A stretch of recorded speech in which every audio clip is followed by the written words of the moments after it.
अस्सलाम वालेकुम। उम्मीद करता हूँ कि आप सब खैरियत से होंगे। अगर आप इस चैनल को बन रहे हैं तो उसको सब्सक्राइब करें ताकि आपको सेहत की जो आने वाली वीडियोस हैं वो उनका नोटिफिकेशन मिल सके। आजकल बरसात का मौसम चल रहा है और इस मौसम में मुख्तलिफ़ किस्म की बीमारियां हैं वो जन्म लेते हैं।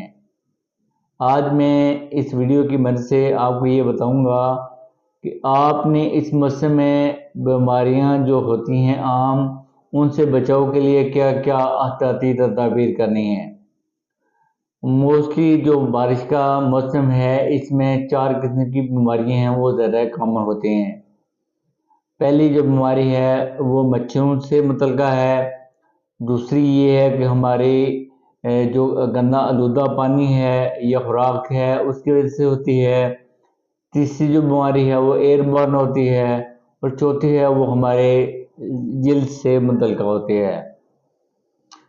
जब बारिश होती है उसके बदले में हमारे गमलों में और ज़मीनों में पानी इकट्ठा होता है और बारिश ख़त्म होने के बाद लोग फसलों के ऊपर जाते हैं और बच्चे हैं वो आलूदा पानी में नहाते हैं। उसकी वजह से वहाँ पे मच्छर की ग्रोथ है वो ज़्यादा होती है और जिसकी वजह से मलेरिया और डेंगू जैसे मसाइल हैं वो पैदा होते हैं। इससे बचाव के लिए 2-3 काम आपने करने हैं। एक काम ये करना है कि आप कोशिश ये करें कि जो ऐसी आलूदा जगह हैं उनमें बच्चों को ना खेलने दें। दूसरा ये है कि घरों में, गमलों में या फिर टब में साफ पानी को जमा ना रहने दें और कोशिश ये करें कि हाफ स्लीव वाले ड्रेस हैं वो ना पहने क्योंकि उसमें मच्छरों का बाइट होगा और आपको डेंगू और मलेरिया लगने का खतरा होगा। और कोशिश ये करें कि जो मॉस्किटो रिपेलेंट आते हैं उनका इस्तेमाल करें और मॉस्किटो स्प्रे का इस्तेमाल घर में करें। दूसरी जो बीमारियां हैं वो ये है कि वाटर बॉर्न है, आलूदा पानी की वजह से होती हैं।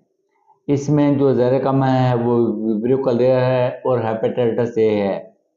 आप कोशिश ये करें कि हेपेटाइटिस ए में ये होता है कि आपको पीलिया होगा और जिस्म में थकावट सी होगी। इसके बाद विब्रियो कलर में ये होता है कि आपको उल्टी और पेट जैसे मसाइल होते हैं और जिसकी वजह से आपको पानी की कमी के मसाइल का भी सामना करना पड़ता है। इससे बचाव के लिए आपने ये करना है कि प्रॉपर हैंड वॉशिंग करनी है और अच्छा सैनिटाइज़र है वो आपने यूज़ करना है। दूसरा ये है कि सब्ज़ी या फ्रूट जो आपने इस्तेमाल करना है उसको आपने प्रॉपर्ली धोना है और सब्ज़ी को या और कोई चीज़ें हैं पकाने वाली उसको प्रॉपर्ली आपने कुक करना है। सफाई का ख़ुसूसी ख्याल रखना है और कोशिश ये करेंगे जो पीने वाला पानी है उसको आप प्रॉपर्ली बॉयल करके पिएँ ताकि आपको इन मसाइल का कम से कम सामना करना पड़े। इसके बाद एयरबॉर्न डिजीज़ हैं जैसे नज़ला, ज़ुकाम, खांसी इस मौसम में आम हो जाता है।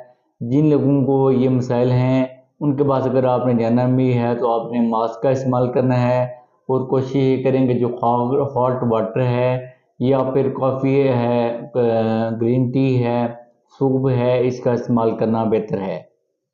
एक और बात भी यहाँ पे कही जाती है कि अगर आपने बारिश से कहीं घर में आए हैं तो आप दोबारा भी शावर लें, इससे भी आपको काफ़ी फ़वाइद हासिल होंगे। इसके बाद जो चौथी बीमारी है वो स्किन से मुतल्लिक़ है। इस मौसम में जो स्किन की इन्फेक्शन है स्पेशली फंगल इन्फेक्शन है वो बहुत कॉमन होती है। तो कोशिश ये करेंगे हैंड की प्रॉपर वॉशिंग करें और साथ ये कि आप जो आलूदा जगह हैं उनमें आप कम से कम जाएं क्योंकि जो स्किन की एलर्जीज़ हैं एक दूसरे को लगने का भी खतरा होता है। तो वो बंदा जिसको ये इन्फेक्शन है उसके इस्तेमाल करदा टॉवल है, सूप है या फिर बेडशीट है वो आप इस्तेमाल ना करें। ये कुछ ऐसी एहतियाती तदाबीर हैं जिनको आप अडॉप्ट करके इस मौसम में मुख्तलिफ़ किस्म की बीमारियों से महफूज रह सकते हैं। शुक्रिया।